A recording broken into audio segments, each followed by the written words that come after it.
खबर यूपी के बलिया से है, जहां उत्तर प्रदेश के परिवहन मंत्री दयाशंकर सिंह ने कहा कि वक्फ कानून के विरोध में पश्चिम बंगाल में हो रही हिंसा ममता बनर्जी सरकार के इशारों पर हो रही है। सिंह ने सपा के राष्ट्रीय अध्यक्ष अखिलेश यादव के पीडीए प्रेम पर तंज कसते हुए कहा कि एक बार तो कहें कि उनका अगला मुख्यमंत्री परिवार का और इनकी बिरादरी का नहीं होगा।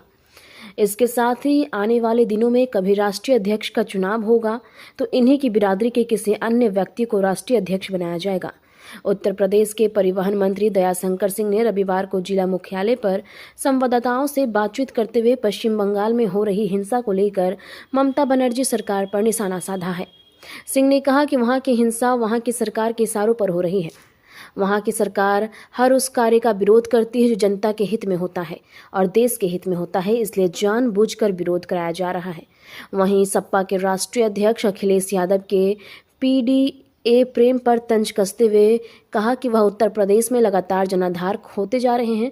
सिंह ने कहा कि अखिलेश जी को सत्ता 2012 में विरासत में मिली है। आगे सुनिए उन्होंने और क्या कुछ कहा।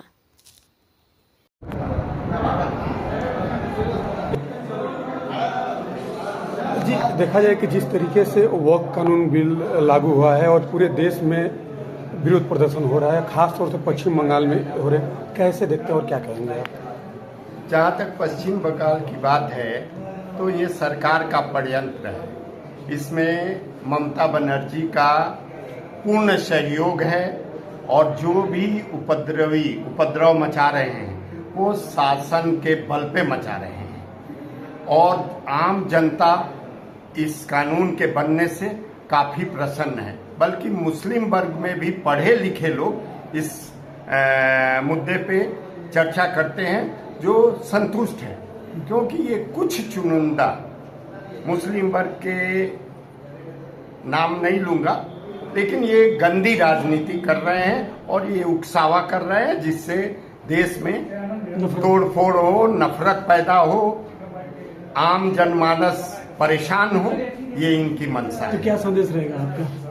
मेरा सबसे सादर निवेदन है, खास तौर से हर कौम के लोगों से, मुस्लिम समाज में, कि वक्फ बोर्ड जो है ये कुछ चुनिंदा लोगों को फायदा पहुंचाता है, न कि मुस्लिम वर्ग में गरीब वर्ग को इस वक्फ बोर्ड से कोई फायदा होने वाला है।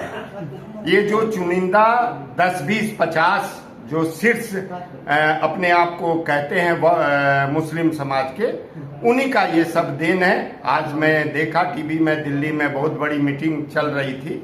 हालांकि इससे हमारी आम जनता, देश की जनता काफी प्रसन्न है और ममता बनर्जी के ये कहने से कि हम वेस्ट बंगाल में वक्फ बोर्ड कानून लागू नहीं होने देंगे तो ये उनके लिए सपना होगा, क्योंकि वो खुद इसके बाद से सत्ता से बेदखल होने वाली। लगातार जिस तरीके से समाजवादी पार्टी पीडीए की बात कर रही है और उनका कहना है कि जिस तरीके से लोकसभा में बीजेपी को मात दिया, उससे भी बड़े अंतर के आराल से 2027 का चुनाव हम जीतेंगे, क्या कहेंगे आप? माननीय अखिलेश यादव जी और माननीय कांग्रेस के बड़े नेता गलत फहमियों में जनता को गुमराह करके कि 400 सीट आएगा तो सरकार संविधान बदल देगी, हर आरक्षण में बदलाव होगा, ये सब गुमराह करके क्षणिक लाभ तो ले लिए पिछले चुनाव में, लेकिन अब जनता भी समझ चुकी है इनके कारनामों को।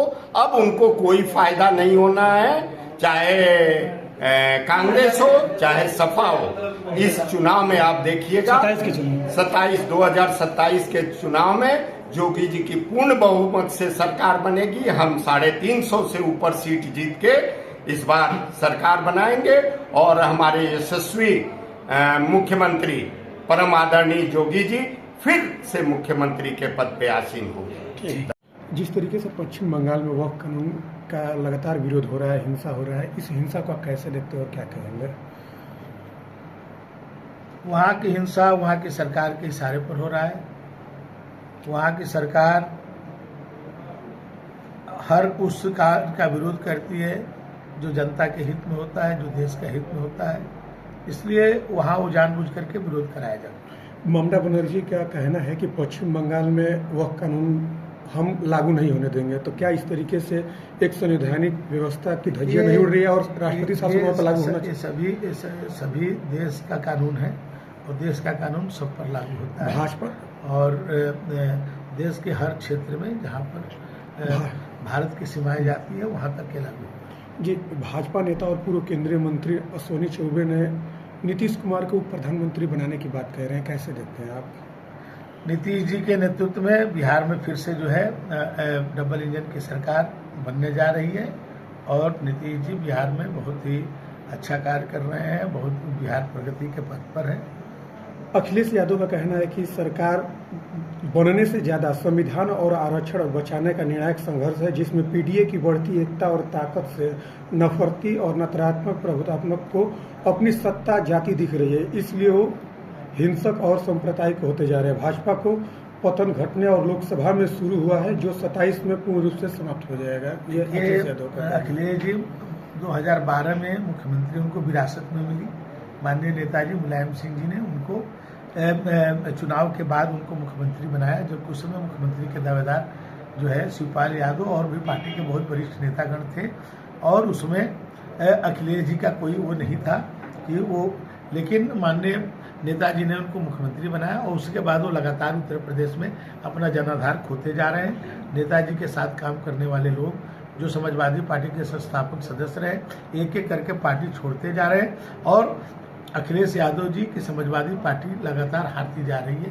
2000 आप देखें 14 में, 17 में, 19 में, 22 में लगातार हारे हैं।